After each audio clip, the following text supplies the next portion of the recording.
Amén. Gracias, hermano.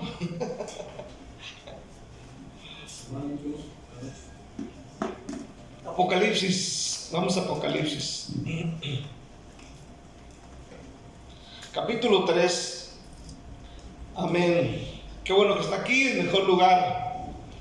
El mejor lugar no es una fiesta, no es un cumpleaños, no es estar viendo los animales en el aeropuerto. ¿Cuántos dicen no?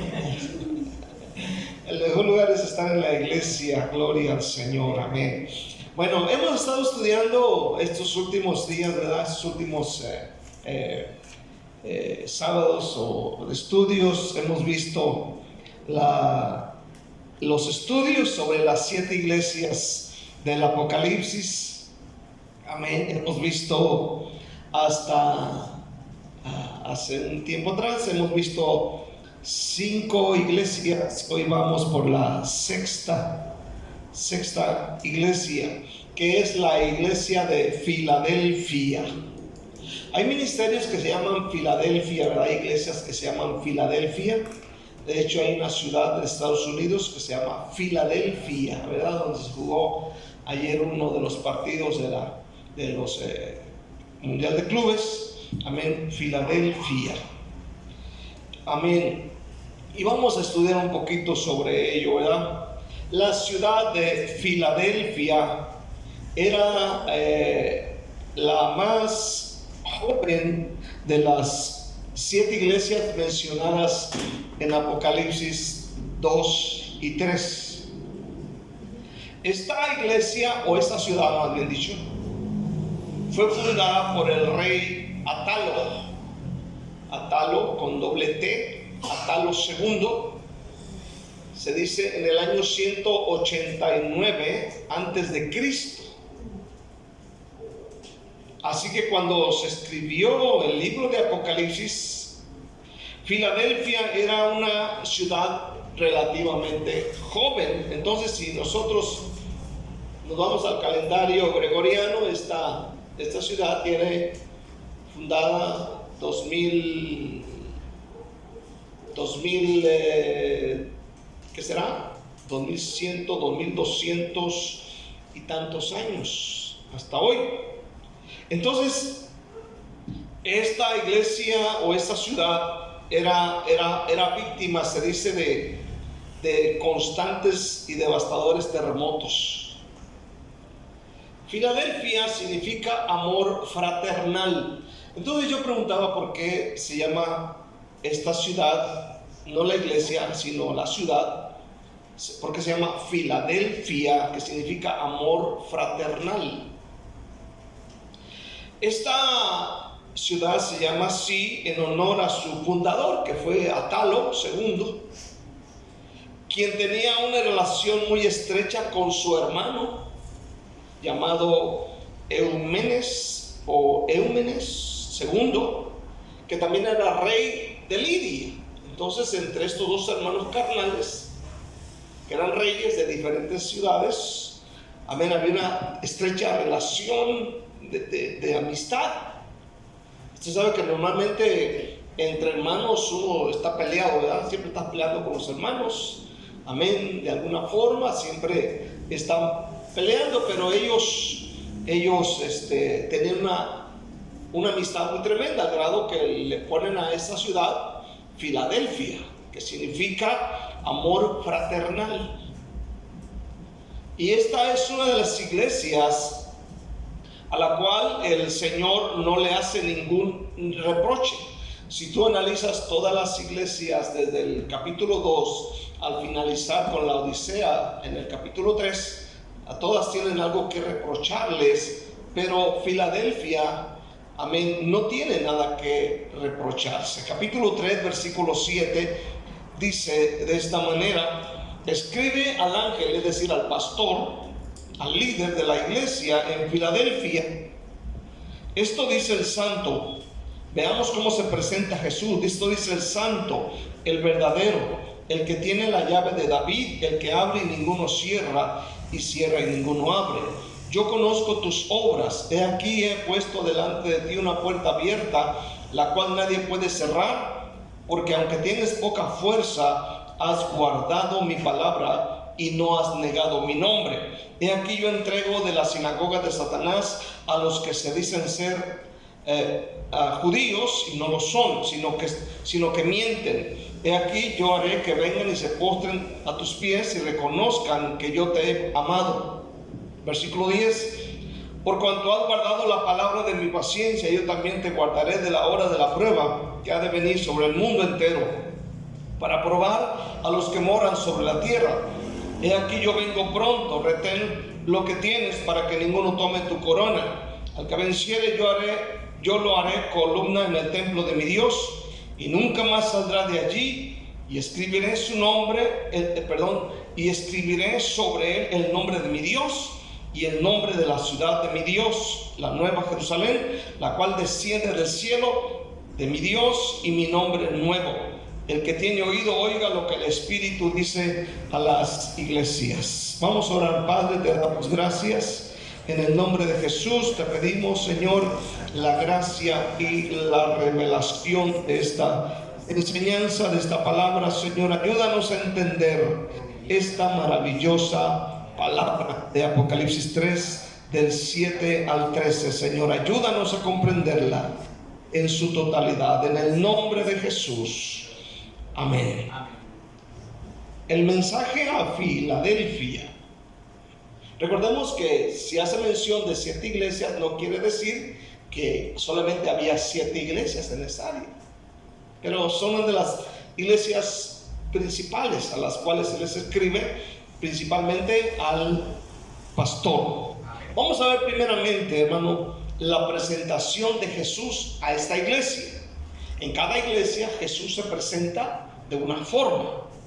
Por ejemplo, a esta iglesia, en el versículo 7, amén, veamos cómo se presenta. Dice: escribe al ángel de la iglesia en Filadelfia.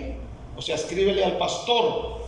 Dice, esto dice el santo y verdadero. Fíjate cómo se presenta. Esto dice el santo y el verdadero, el que tiene la llave de David, el que abre y ninguno cierra, y cierra y ninguno abre. Esta es la presentación de Jesús a esta iglesia, ¿verdad? Amén. Se presenta con 2 de sus principales atributos. Primero, se presenta como el santo. El santo, del griego hagios, que significa separado o apartado. Amén. Separado o apartado. Ahora usted puede entender un poco por qué los católicos de repente a usted le dicen hermano separado. Ya sabe por qué. Porque esta palabra santo significa separado o apartado. Así que cuando le digan hermano separado, no se moleste, dele gracias a Dios. ¿Cuántos dicen amén, verdad? No, es que me dicen hermano separado, hermana separada, sí, separada del mundo, separada del pecado, separada de la borrachera, separada de la drogadicción, separada del chisme, separada del robo, separada del tumbamarido. ¿Cuántos dicen amén? Separado del adulterio, separado de la fornicación. Es lo que son. Viviendo para Cristo. Ahora, en ese sentido, nuestro Señor es completamente diferente a cualquier Dios o ser de este mundo, ya que su pureza es absoluta. Amén. Su naturaleza es completamente libre de toda maldad. Es lo que está diciendo. Yo soy libre de toda maldad. Amén. Aleluya. Nada lo puede contaminar. Amén. La segunda es que Él se presenta como el verdadero, ¿verdad? Del griego alicinos. Este adjetivo que denota algo que no es ficticio. No es ficticio. A diferencia de los ídolos de este mundo que no son reales.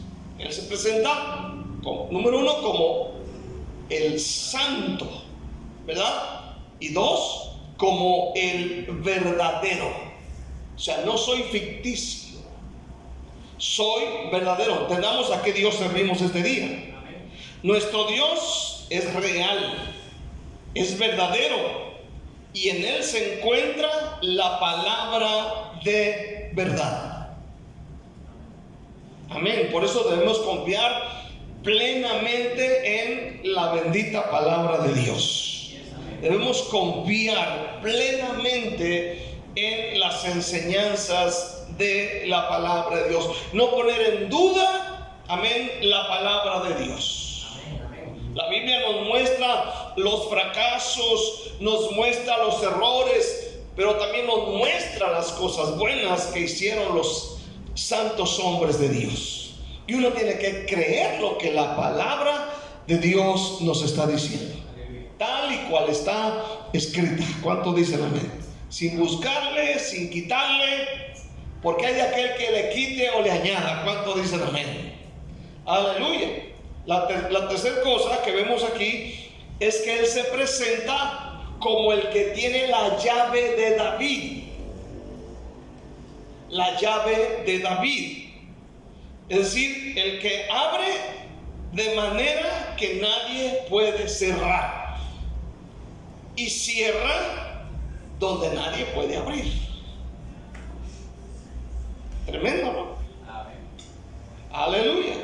Entonces, este símbolo, o esto es símbolo de una total autoridad. Aleluya. Donde yo abro, nadie puede cerrar, y donde yo cierro, nadie puede abrir. Una total autoridad. Por eso Jesús dijo: toda potestad me es dada en el cielo y en la tierra. Glorioso Jesús. Amén. Aleluya. En la antigüedad se dice que solo el dueño, como máxima autoridad de la casa, podía tener la llave. Solo él. Y él abría a quien él quería y le cerraba a quien él le quería cerrar. No es difícil entender esto, ¿verdad? Usted tiene la llave de su casa. ¿Cuándo dice no? Exacto. Y usted dice: cierro la puerta de mi casa y yo no le abro a cualquier persona. Y si yo cierro, nadie abre. Amén. Yo tengo la llave. Y cuando le entregan a usted una llave es porque usted es de completa confianza. ¿Cuántos dicen amén? Le confían las llaves porque saben que usted no es ladrón. ¿Cuántos dicen amén? Pero usted no va a quedar mal. Usted no va a ir al negocio a abrir a medianoche a ver qué se lleva. Por eso le confían las llaves, porque es de confianza. Entonces, eso es otro tema. ¿Cuántos dicen amén? Ahora, aquí tenemos la descripción de Jesucristo como el que tiene la autoridad definitiva. O sea que no tiene achiquincles allá alrededor. No está San Juditas Tadeo, no está la Virgen de la Cachucha y tú sabes, a José Smith ahí por un lado. No. Él tiene la autoridad definitiva que nadie puede poner en duda. Nadie. Entonces, esto que vemos aquí de la llave de David es el cumplimiento de una profecía mencionada en el libro de Isaías, en el capítulo 22 de Isaías. Si usted puede ir a Isaías 22, es una profecía cumplida. Isaías 22 dice: y pondré la llave de la casa de David sobre su hombro, y abrirá y nadie cerrará, cerrará y nadie abrirá. Subrayen ese versículo. Entonces aquí vemos cómo se presenta Jesús, ¿verdad? Él se presenta. Anteriormente, cuando existían las cartas, por ejemplo, el hermano Juanito se va a acordar, creo que también el hermano César, porque no creo que se cosan el primer hervor. Pero cuando se escribía una carta, primero se escribía la presentación de la persona a quien, ¿verdad?, de quien la escribía y a quien se le mandaba. Amén. Quién era y toda la cosa. Amén. ¿cómo se llamaba? El remitente, ¿verdad? Yo me acuerdo que cuando le hacía las cartas a mi mamá, cuando ella mandaba una carta así a sus hermanos en Guadalajara, amén, primeramente ponía el remitente, fulano de tal, el saludo, y luego de ahí, préstame una feria. Amén. Bueno, aquí Jesús se presenta como quien es Él, ¿verdad?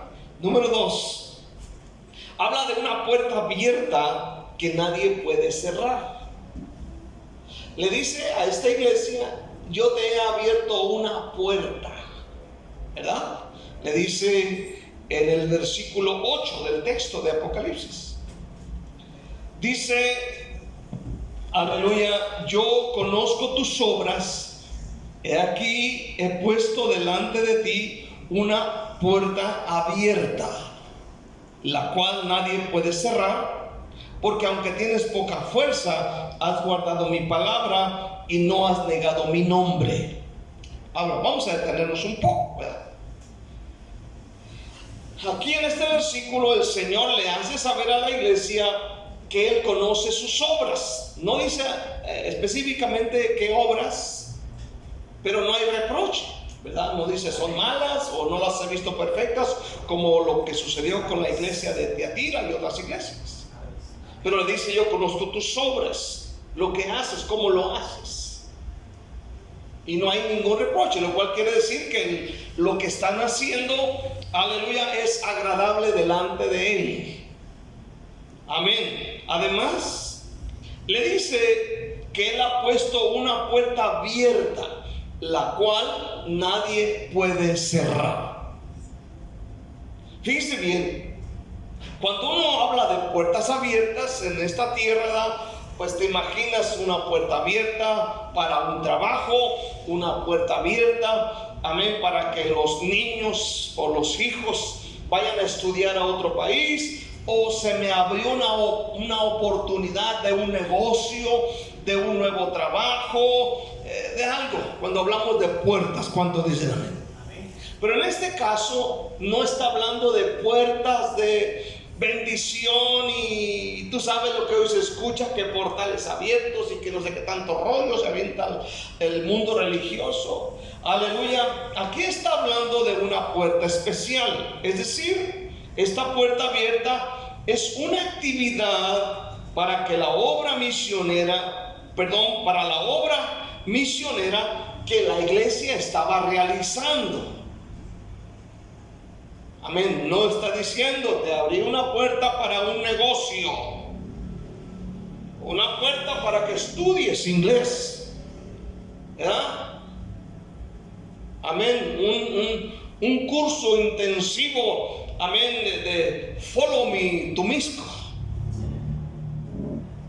sino una puerta abierta, aleluya, amén, para realizar la obra misionera en otros lugares, en otro país. Pablo, por ejemplo, le escribe a la iglesia de Corintios y les dijo que Dios le había abierto puertas. Pero entendamos esto esta noche. Cuando hablamos de una puerta abierta, de lo cual Pablo hace mención en 2 capítulos de 1 de Corintios 16 y 2 de Corintios 2, habla de puertas abiertas. Pero hay que entender algo más que vamos a leer. Según 1 de Corintios 16, versículo 9, dice: porque se me ha abierto puerta grande y eficaz. Eso está bonito. ¿Cuántos dicen amén? Puerta grande y eficaz. Pero leamos todo el versículo.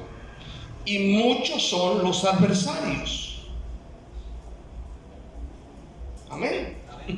Esto quiere decir que aunque hay puertas abiertas para que nosotros hagamos cosas buenas para el reino de Dios, esto no quiere decir que todo va a ser fácil. Amén. Es lo que está Pablo transmitiéndole a la iglesia de Corinto, diciéndole: se me ha abierto puerta grande y eficaz, pero Amén. Muchos son los adversarios. Segunda de Corintios 2, unas dos hojitas de adelante. Segunda de Corintios 2, 12.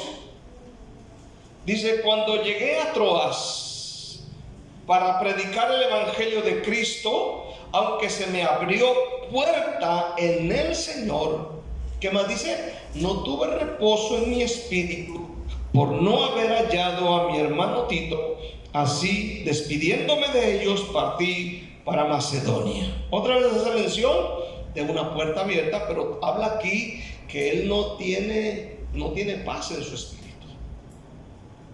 O sea, que aunque a veces las puertas se abren para hacer la obra de Dios, siempre va a haber oposición. ¿Cuántos dicen amén? Va a haber oposición. Ahora, la peor oposición, hermanos, es la oposición que viene de adentro. Lo que hay dentro. ¿Sabía usted que hay hermanos que se oponen? ¿Sabía usted que hay personas que se oponen? ¿Sabía usted que se molesta? Que hay gente que se molesta cuando usted lo miran haciendo la obra de Dios con libertad. Se molesta. Hay gente que se molesta. Amén. Hay una oposición. Pero la puerta está abierta. ¿Cuántos dicen amén? Y cuando Dios la abre, nadie la puede cerrar. ¿Cuántos dicen amén? Ni el peor de los diablos de este mundo. Nadie la puede cerrar. Si Dios le ha abierto una puerta para que sirva a Dios, téngalo por seguro que ningún diablo se la va a cerrar. Se van a oponer, se van a enojar, van a gritar, van a echar maromas, pero no la podrán cerrar. ¿Cuántos dicen amén? No la podrán cerrar. Téngalo por seguro. Amén. Entonces, la puerta abierta mencionada en Apocalipsis 3 se refería a la actividad misionera que esta iglesia realizaba y la cual Dios estaba respaldando. Tengo una puerta abierta para ustedes. Aleluya.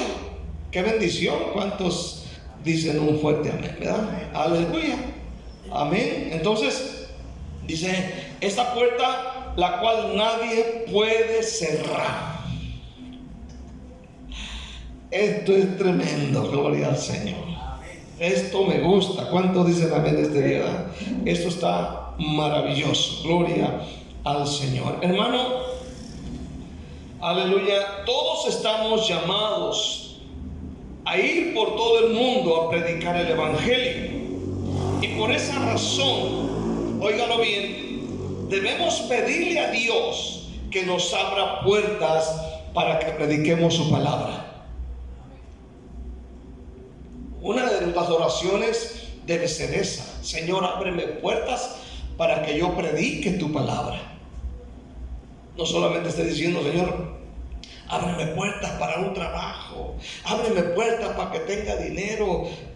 Ore a Dios que Dios nos abra puertas para que se predique el evangelio.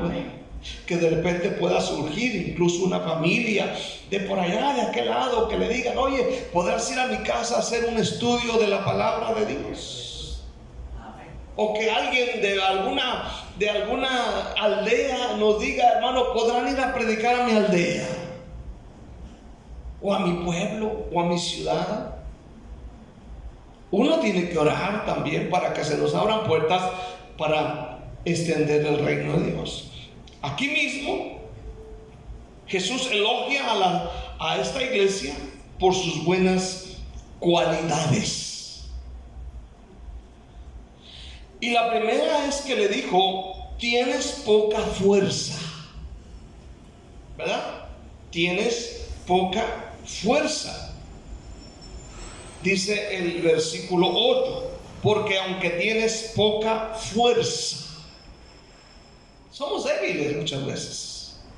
No todo el tiempo somos fuertes. La mayoría de las veces somos débiles. Pero aquí el Señor le dice, tienes poca fuerza. Es posible que la congregación tenía poca economía, o tal vez esta congregación tenía poca influencia en la política, en el gobierno. Amén. Aleluya. Y hermano, pero su testimonio era irreprensible. Esto es tremendo. La segunda cosa que vemos en el versículo 8 es que dice: has guardado mi palabra. Esto quiere decir, la has vivido. O sea, no solamente la escuchas, no solamente escucha los buenos sermones de los predicadores, de los pastores de la iglesia, pero dice: has guardado mi palabra. No quiere decir que agarraban la Biblia, la envolvían en muchas bolsas de nylon y la metían allá arriba del refri y la guardaban ahí. No, la vivían. Esta congregación se había mantenido fiel a las enseñanzas de la palabra de Dios. ¿Cuántos dicen amén? Amén. La oración, el evangelismo, la generosidad, el amor entre ellos, la paciencia y tantas cosas que tiene la palabra de Dios para nosotros. Amén. Cuando dice: has guardado mi palabra, esto quiere decir, óigalo bien, que tenían buenos pastores, que tenían sana doctrina, que tenían teología correcta, que enseñaban correctamente. ¿Cuántos dicen amén este día? Porque a veces escuchas a predicadores y no les entienden ni papas, hermano. Agarran textos fuera de contexto, agarran un texto para decirte lo que ellos piensan, no lo que Dios quiere decir. Amén. Y agarran un versículo y lo aplican para decir lo que ellos quieren decir, no lo que Dios dice. Y hay muchos predicadores que creen que la iglesia no conoce o que la iglesia es tontita. La iglesia sabe muchas cosas. Esta iglesia tenía sana doctrina. Número 3, dice que no habían negado su nombre. O sea, a pesar de la persecución, a pesar de todo lo que había, la opresión, ellos no negaban el nombre de Jesús. A pesar de las dificultades, persecuciones, la iglesia de Filadelfia no negaba su nombre. Es decir, seguían haciendo evangelismo público. ¿Cuántos dicen amén? Mencionaban el nombre de Dios, mencionaban el nombre de Cristo en todas sus predicaciones, mencionaban la salvación, mencionaban el cielo, mencionaban el infierno. Aleluya, no habían negado el nombre de Jesús. Oraban en voz alta, oraban cuando iban a comer, amén, chuchitos ahí con la señora Concha de la esquina, oraban por los chuchitos y oraban en voz alta: Señor, bendice estos alimentos en el nombre de Cristo. Así como usted. ¿Cuántos dicen amén? No negaban el nombre de Jesús. Yo me imagino que ellos decían: Dios te bendiga, hermano. ¿Sí me entiendes, Daniel? No decían bendiciones. ¿Sabe que hoy, a causa de las doctrinas apostólicas que hay hoy en día, ya no se dice Dios te bendiga? Mucha gente dice bendiciones. Y han quitado el nombre de Dios de ahí. ¿Sabe por qué lo hacen? Porque se avergüenzan o porque no quieren mencionar a Dios. Pero el cristianismo tradicional, el cristianismo, siempre decían Dios te bendiga. Incluso cuando nuestros padres que no eran creyentes siempre tenían esa frase, que Dios te bendiga. Pero hoy en día nosotros hemos cambiado la palabra Dios te bendiga por bendiciones, bendiciones, bendiciones. Incluso he escuchado pastores del compañerismo que dicen esto: bendiciones, Dios te bendiga. Van a correr. Amén. Digo, yo no me avergüenzo de Dios ni de Jesús. Quiero ver por último Dios librará a sus escogidos. En el capítulo 3, versículo 9 al 10, dice de esta manera: amén. He aquí yo entrego de la sinagoga de Satanás a los que se dicen ser judíos y no lo son, sino que mienten. He aquí yo haré que vengan y se postren a tus pies y reconozcan que yo te he amado. Por cuanto has guardado la palabra de mi paciencia, yo también te guardaré de la hora de prueba que ha de venir sobre el mundo entero, para probar a los que moran sobre la tierra. Ahora, si usted nota, una vez más, el tema de los judíos.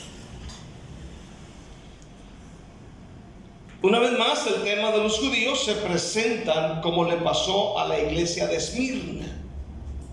Los opositores eran los judíos. Amén. También a Filadelfia. Aleluya. Algunos judíos habían presentado oposición a los predicadores, al evangelio que ellos predicaban. Amén. Aleluya. Sin embargo, Dios promete avergonzar a estos, trayéndolos para que se postren a sus pies y reconozcan que verdaderamente el Señor los ha amado. Ellos se oponían al evangelio, a los predicadores. Ellos eran los opositores. Capítulo 3, versículo 9 dice: he aquí yo entrego de la sinagoga de Satanás a los que se dicen ser judíos y no lo son, sino que mienten. He aquí yo haré que vengan y se postren a tus pies y reconozcan que yo te he amado. El hecho de que Dios abra una puerta a su iglesia no significa que no habrá oposición. Sin embargo, la promesa es que aún en medio de las dificultades, la iglesia prevalece y prevalecerá. Amén. Este ejemplo lo vemos en Hechos capítulo 5, solamente por mencionar algunos versículos. Hechos 5:40 en adelante. Convinieron con él, llamando a los apóstoles. Después de azotarlos, les intimaron que no hablasen en el nombre de Jesús y los pusieron en libertad.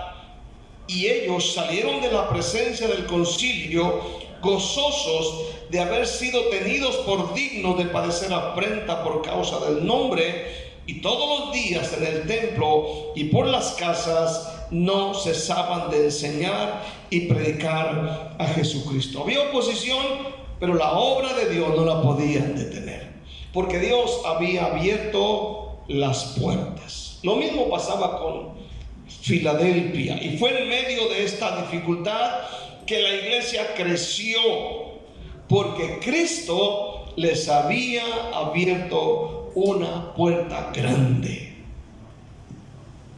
Que Dios nos abra puertas. Oremos en el nombre de Jesús para que se nos abran puertas, para que prediquemos el evangelio en otras ciudades, pueblos, aldeas y naciones.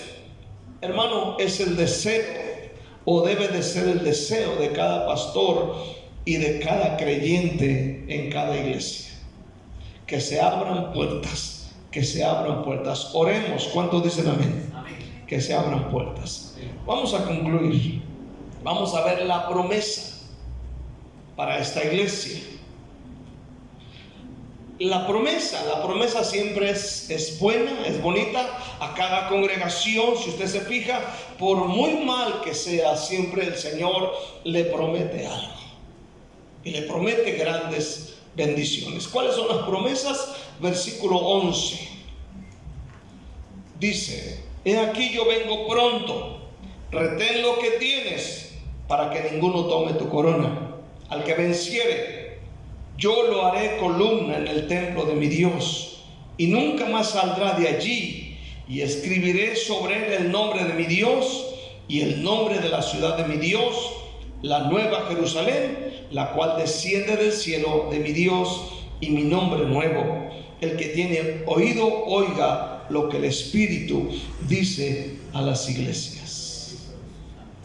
Jesús afirma que viene pronto por su iglesia, lo que nos sugiere aquí un acontecimiento repentino, inesperado, tal como lo conocemos la mayoría de los creyentes. Amén. Será el rapto. El rapto de la iglesia es una teología desarrollada principalmente por el apóstol Pablo en sus epístolas, y uno de los textos más conocidos es Primera de Tesalonicenses 4, versículo 13. Tampoco queremos, hermanos, que ignoréis acerca de los que duermen, para que no os entristezcáis como los otros que no tienen esperanza. Porque si creemos que Jesús murió y resucitó, así también traerá Dios con Jesús a los que durmieron en él. Por lo cual nos decimos esto en palabra del Señor, que nosotros que vivimos, que habremos quedado hasta la venida del Señor, no precederemos a los que durmieron. Porque el Señor mismo, con voz de mando, con voz de arcángel y con trompeta de Dios, descenderá del cielo, y los muertos en Cristo resucitarán primero. Luego nosotros, los que vivimos, los que hayamos quedado, seremos arrebatados juntamente con ellos en las nubes para recibir al Señor en el aire, y así estaremos siempre con el Señor. Por lo tanto, alentados los unos a los otros con estas palabras. En Apocalipsis, el Señor exhorta a la iglesia a retener lo que tiene, y le exhorta a no descuidarse. ¿Cuánto dicen un fuerte amén? A no descuidarse. Dice la palabra: he aquí yo vengo pronto, retén lo que tienes para que ninguno tome tu corona. Tenemos que estar firmes, atentos, porque Dios promete, amén, la bendición a los que permanecen firmes. Luego Dios promete a los vencedores hacerlos columnas en el templo de Dios. Amén. Esa es una de las promesas. Al que venciere, dice la palabra, yo lo haré columna en el templo de mi Dios, y nunca más saldrá de allí. Y escribiré sobre él el nombre de mi Dios y el nombre de la ciudad de mi Dios. Son promesas de Dios para sus hijos. Las columnas son los pilares. Si usted entra a los grandes templos, o alguna vez entró a algún templo, amén, de esos grandes o grandes edificios, amén, son los pilares honorables que sostienen ese templo.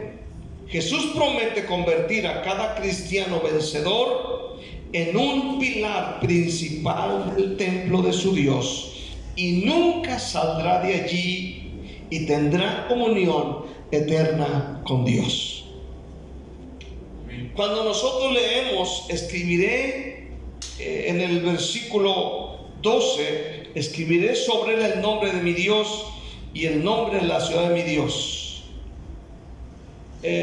Yo busqué información y dice que en Asia Menor los paganos acostumbraban a escribir el nombre de un sacerdote que moría en el pilar del templo donde había servido.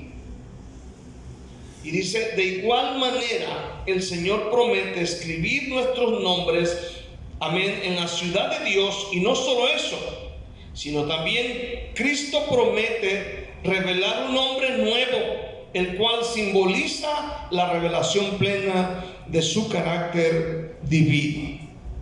Por eso, hermano, aleluya, termina diciendo el Señor: el que tenga oído, o el que tiene oído, oiga lo que el Espíritu dice.